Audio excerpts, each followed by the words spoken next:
What's going on, YouTube? It's Private KJ back with another video. Shot Callers Podcast is back. I am joined by here Demon Cardi, otherwise What's up, known as guys? Brendan. What's good? This is his first time being on the podcast, but I have a plan to where when I get back from boot camp, I want to make this a true podcast to where I will continue to drop videos, obviously, but maybe like once every week, we just live stream for like about an hour and we just talk NBA and you guys can join in. Obviously, I'm gonna wait till I get bigger and do stuff like that because I don't want to stream with like 0 views, obviously. But like some sort of like this, but maybe instead of just like playing 2K, we can just live stream it. But yeah, we're just gonna just talk NBA. I have another person I have in mind to join us who likes the NBA and a good friend, so maybe I'll get him on the podcast as well. But yeah, ladies, gentlemen, and ballers, day 9 Bradley Beal trade rumors. Hopefully he's not traded. Brendan is not a Wizards No, fan, I'm though, not a so, Wizards fan. Trust me, I'm a yeah. Thunder fan. So he doesn't Trust me. care. But yeah, hopefully he's Yeah. not traded. But anyways, without further ado, let's get started. We're going to be talking about the Pelicans and the Thunder. This is not going to be a traditional video.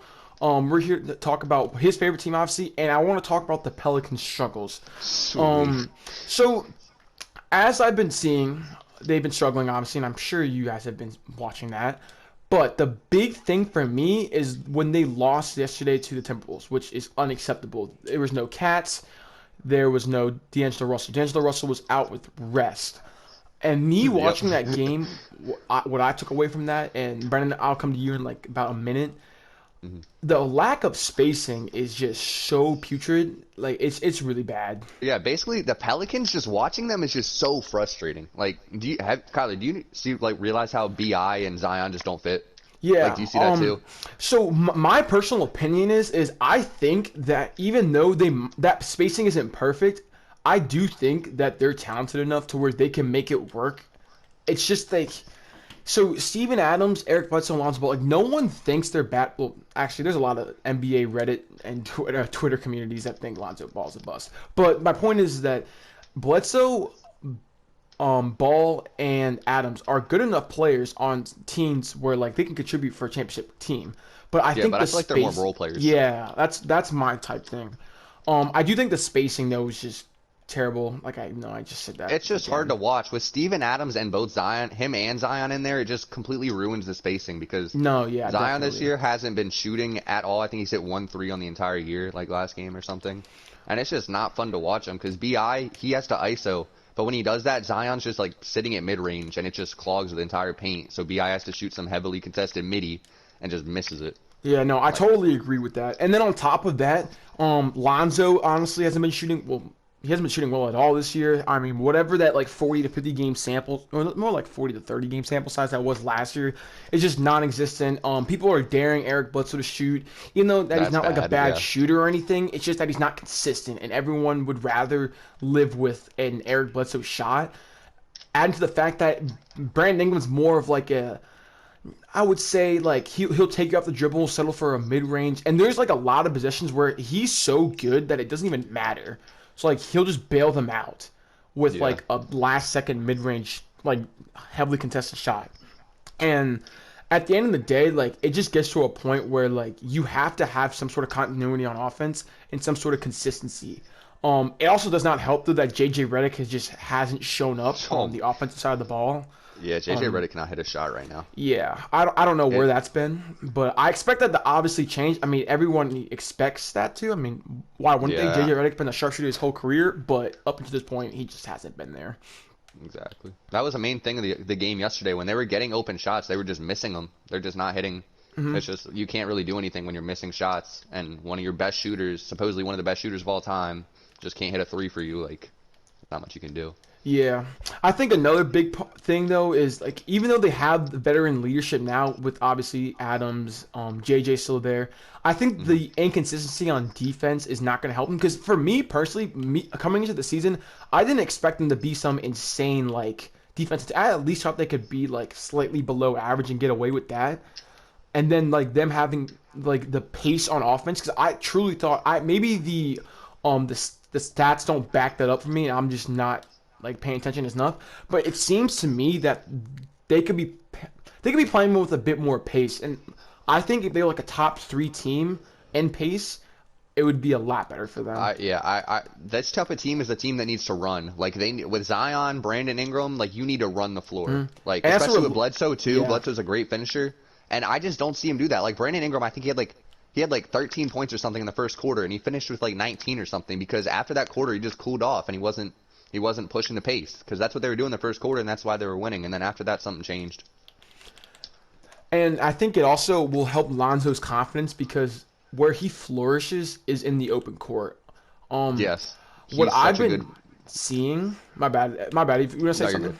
I was just gonna say he's such a good creator in open space. Like running the court, he's probably one of the best like point guards at running the floor in the game.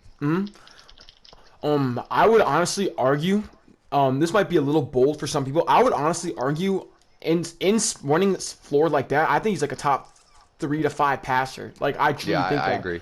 But in half court situations, not at all. No, yeah, I think it's his playmaking has been overblown this year, and you can kind of see that. I think his half court playmaking skills are still above average. I definitely think that, but I don't think Yeah. they're as elite as people have said they are. These like he displayed last year, and I think it's really showing.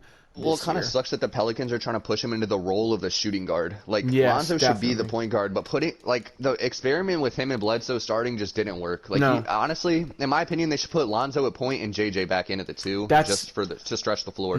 I would 100% agree with that. I think at the end of the day, Stan Van Gundy needs to realize that He needs to switch it up. yes, he needs to switch it up, and I think everyone really knows at this point. One of them will be traded either by midseason, or I think Lonzo will be They will I let think Lonzo walk in free agency.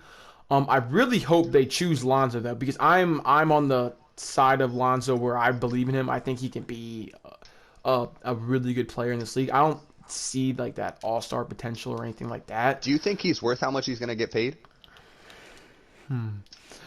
Because I mean, he's let going me to get ask a you, bag. what- Somebody's going to give him a bag. Yeah, what would you pay him if you were an executive in the league? What would you pay him? Not like if you were to give him like a 4-year contract. What would the total be in your opinion? I don't know, because I'm not giving Zion. I'm not giving him a max or anything close to it. He's a Oh, role yeah, player in my obviously. opinion right now. I'd say like I don't know, like what did you say? Like 15 mil a year probably. I would say honestly, I would actually agree with that. So what I'm like trying to compare from point guard to class, Markelle Fultz, he got like a 4-year, $50 million, if I'm not Yeah, mistaken. he got a bag, which isn't bad and- for him because he wasn't good. Yeah, no, but he has been turning around. Shout out to him before he tore his ACL. He really did turn Yeah, that that- around. And that he sucks. And at the end of the year, though, last year he did play better.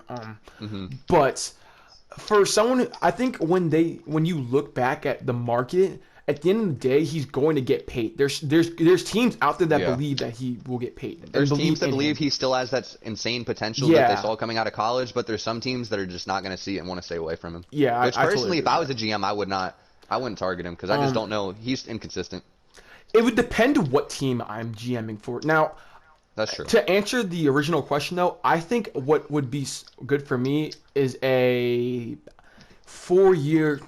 I would be okay with giving like a 4-year, $65 million contract. Like if it Yeah. as long as it made sense. Obviously, I'm not For gonna the be. team.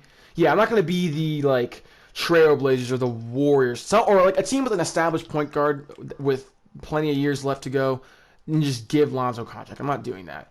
But Yeah. what I would do, if If I'm I an up and coming team, I mean, I'd look into it. what. If I'm an up and coming team, I'd look into signing him because there could still be potential in there that we haven't seen yet. Like, did you watch the last 2 minutes of the game last night? When they started having to shoot threes, he started shooting them for them. I did.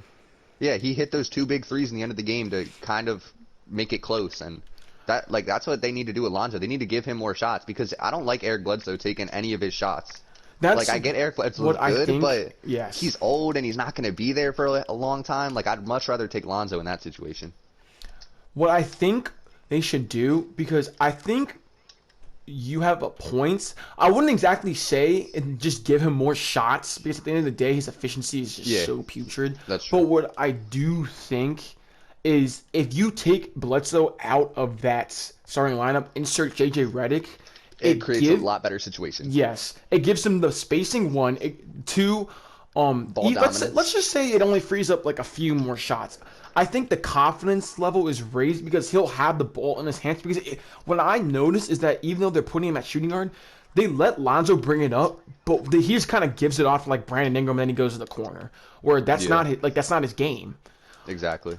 He's not the guy who's supposed to be in the corner waiting for the shot. That's someone you need JJ Redick doing. Yes. I think a good comparison, in my opinion, to Lonzo is a little bit of Rajon Rondo, to where his impact was felt on the floor when he had the ball, and like he wasn't the greatest off-ball player, but Rondo in his prime, they forgot he could defend. I'm not sure if I don't think he was like an elite defender by any stretch of the imagination, like all-team defense. Maybe he was. Yeah, I don't know about that. But I definitely know he could defend. In his prime, he could defend. Like, it's not like he couldn't play defense. And Lonzo has the potential to be an elite defender. Like, I'm talking, maybe not all team, but I'm talking like a top, like, 5 to 10 defender at the point guard position. So, what I just think that they shouldn't have traded for Bledsoe, but I think what they need to try and do is honestly trade Bledsoe. But at the end of the day, I wouldn't be surprised if they move on from Lonzo because they don't want to pay him next year. Yeah, that would make sense. But shout out to the Timberwolves, though, honestly, for getting this dub. Like I said, they didn't have Cat. They didn't have D'Angelo Russell. Jarrett Culver got minutes. I liked what I saw from this game. I like Jarrett Culver. He's been developing very well. Like his shooting. His shooting recently has been getting a lot better. Because I've been watching a lot of Timberwolves games lately because I've been playing D'Angelo Russell and FanDuel and DraftKings and stuff. And D'Angelo Russell creates, but Jarrett Culver is such a good like bailout option just to kick it to him. Me personally, I wasn't a Jarrett Culver believer coming in, but at this point, because the Timberwolves, I never bought into the Timberwolves anyways, making the playoffs in the West. I mean, maybe if they're in the East, we can talk about a different story, but I never really bought them, considering the fact they have no defenders outside of Josh Okogie or anything like that. So my personal opinion is, because Jarrett Culver did show signs. But that's the thing, like he just shows signs and he can't put. Yeah, he never fully evolves into what he could be. But so he's still very young, so that's true. I'm not too worried about him yet. I think at some point they should just like forget about that championship aspect or playoff aspect. I mean, maybe they should keep fine. Wait, let me see. At least I should give him a chance until Cat comes back. Yeah, but I just don't like Josh Okogie starting. Like I'd much rather put Culver in that situation. I would understand that. Because he's going to develop more. Josh Okogie's been in the league for how many years? Like I don't even know how old he is. 2 or 3 or something? 3 years? Yeah, and he just hasn't shown that much development, and he's only getting minutes because of like the injuries and stuff. But I don't know. Okogie's good at defense, but other than that, I'm not like that high on him. So I think that will conclude the Pelicans talk and the Timberwolves talk. Now, this is our first. Into the Thunder now. Yeah, we'll go to the Thunder. We'll go to Thunder. This is our first video talking together, so my apologies if we're talking over each other, or we kind of cut each other off. We're gonna smoothen that out. This is our first video together, and like I said, we plan on grinding this podcast together. We want to make this thing a reality. So we will get better at this. We will have better quality content, like I guess. We'll have a face cam at some point. Better audio, better setups, better PCs, all that stuff. So if you are tuned in or you end up watching this video, don't hate on us too much. This is the first video. Yeah, it's our first one. With that said, let's go on to the Thunder. I'm not exactly here to talk about the Thunder in their last previous game, but more just on the Thunder themselves, because I have a Thunder fan here, obviously, which I want to do this podcast with. And on top of that, I really haven't talked about the Thunder much, and I made a wager with Brendan right here. I don't remember what the amount, but we made a bet. I'm not sure if we locked on it, but I told him that the Wizards would finish better than the Thunder. And boy, nice one. Boy, do I look dumb. It's funny because I think everyone really thought that the Wizards would at least be a playoff team, and in the East, especially. But we're not here to talk about the Thunder. We're here to talk about we're not here to talk about the Wizards. We're here to talk about how the Thunder might just be the best franchise to go coming up. Yeah, I really think that. They are a really good team looking in the future. Their young core right now is so talented already. I think they're performing in this West, and they have 21 picks in the next 7 years or something in the first round. So that's just a great situation to be in. And I wouldn't be surprised if free agents ended up signing there just because of that. Now I do think the typical like the average Thunder fan overblows how good those picks are. But at the end of the day, having that amount of first round picks, you're bound to just like nail on someone. Like if you don't, then like Exactly. you're just bad at your job. But Yeah. I And the think you Thunder guys are draft bound. well. Yes, they Thunder have Thunder been. draft well. Yeah. Shout out to Lou Dort though. I mean, in a span of Hey, all my one Lou Dort season, fans. one like less than half a season, he was able to go from basically this Andre Roberson type shooter to a Consistent 3-point shooter. he shoot. I think Hitting the difficult shots for you. Like He's- when I'm bro, watching these games, he's shooting contested 3-pointers. contested shots. Yeah, bro, I'm watching it. And they're not just these stand in the corners. Shea kicks to him, and he horses up the three at the end of the shot clock. No, like he's shooting 42% on like 5 attempts per game, and some of them are off the jet. Like I've truly been really impressed by him. I really am. It's just the development there is just so unreal. Because last year in the playoffs, it was great to see how good he was at defense, but like his offense was scary. But now seeing him develop this much is just a great sign. I agree, and I think Al Horford, even though he has been hurt these past few games, I'm not a big fan of Al Horford, but you wouldn't. I actually don't mind him being on the team only because I think the veteran presence. Al Horford. I think.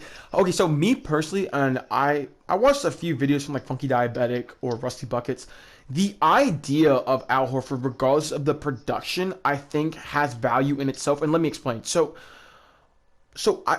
If you take away the one season in Philly, which was honestly just terrible, like obviously horrible situation for him. Yeah, like obviously you Wrong can't force position. something. Like, Yeah. I think that Al Horford's impact on the defensive end, and it's not that like he just like racks up the stats. It's just how smart he is at the game of basketball, and his leadership goes a long way for a franchise. Like it's stuff that doesn't show up in the box score with some players. Where I'm not saying he deserves the contract that he has right now. Obviously, that's an overpay at the end of the day. But I mean, you guys are right now sitting as a playoff team right now, or at least a play-in bubble team. yeah. Nobody thought that. I think everyone, including thought me, we were gonna be horrible. yeah, I thought you guys would be like the second. I thought you guys would be the second worst team. I thought you guys would be better than the Kings. I'll never buy into the Kings. It's the Kings, but I at least thought you'd be. I thought you'd be the second worst team in the West, to be completely honest, and they have completely turned it around. Well, what Shea is doing is just it's just great to see. He's developing his game. He's getting a better jumper. His like when he's driving, he's just so great at making the outlet pass to the wide open guy in the corner. But like when I see Mike Muscala catch the fucking ball, oh my god, I just get so angry. Mike Muscala is he's like the disease of the Thunder. Like there's a big shot in the game and it goes to Muscala. Like why is he in the game in that situation? I don't like some of our coaching calls there, but I mean, what can you do about it? Now I'm gonna ask you a personal question. Is it too soon to consider Shea as a superstar? Right now, even as a Thunder fan, I'm not considering him a superstar, but he's a star in the making, and I guarantee in 3 years he will be a top 10 NBA player. I'd put any amount of money on that. That's a bold statement. A top 10 NBA player in a top 10 NBA player in 3 years. The potential is there. The team is going to get built around him personally because the Thunder know he's the best player there and he's going to be their star. And I think he can be the one on a championship team if his game develops as properly. But it's just it's his development. That's all it is. Because he's looking good so far. So now, what scares me about Shea is the lack of explosiveness, because I actually am a person who thinks he could be a super. I wouldn't go as far as top 10. But like when we talk like players like Devin Booker's caliber, like I don't know why he comes to mind where he's in that threshold of star and in between star and superstar, like players like Donovan Mitchell, where they're like in between that, where they need him. We're like could get waiting there, for but it's like I think Mitchell's about to prove that though. But it's even there. What I'm trying to say is Shea, I think, is like he's just so smart. He plays like he's been in the league for years, and that's one of the great things about him. What I'm worried about is what I've got from the past. I don't know why, but I just get Pascal Siakam vibes. Not from the point where like, because Pascal's issue is that he's just so offensively limited. Where he has one go-to move. Obviously, it's a spin move. It's a troll on the internet. and he can't do anything else. But for me, like, for some reason I just get the vibe where like I'm scared to like give him that like title to where I want to see Shea in the playoffs as the number one option on the team, play against another superstar and see what he does head to head. That's what I want to see. Now, obviously, he's young, so we can give him the time for that. But like I said, that's what I'm kind of worried about. Well, see, the reason I'm so high on Shea is because right now he's not scoring mainly off jumpers. He's scoring mainly off driving. He's one of the best he's one of the best at going to the rim in the entire league, in my opinion. Because he just he hits the circus layups that almost nobody can hit. And if he develops that jump shot, I'm not saying he's ever going to be nearly as good of a shooter as like Curry or anything like that. But if he gets like a D-book type of shot, it could be scary for the rest of the league. Because he's just so versatile. Let's see. What else do I want to bring up? So, we talked about Al Horford. We talked about Shea. Right, you know D'Angelo Russell has 45 right now. Yeah, you shouldn't have done with him. That's tough. Lou Dort, what do you think his potential is? For me personally, I truly think he could become an all-star. I think a borderline, maybe not all-star. I think Drew Holiday, not like that, like same type of player, but I think that type of ceiling. I don't think that's absurd. That's not a bad prediction. Lou Dort's defense is what carries him, but if he continues to work on his offense as he did this summer, clearly, he could definitely turn into a great player on a championship team. Because he's the guy who can stick on their number one guy. Like last year in the playoffs, they stuck him on Harden, and Harden had horrible games. Yeah, Harden, he really did get boxed by Dort. And if Dort's an efficient shooter, whew. As funny as it sounds, I thought about this. It was the game against the Bulls. Levine was kind of cooking up. I mean, he's been tough. Levine's just good. I'm not gonna get on Dort for letting Levine drop like 30. Like it happens. You're not gonna guard everyone perfect every night.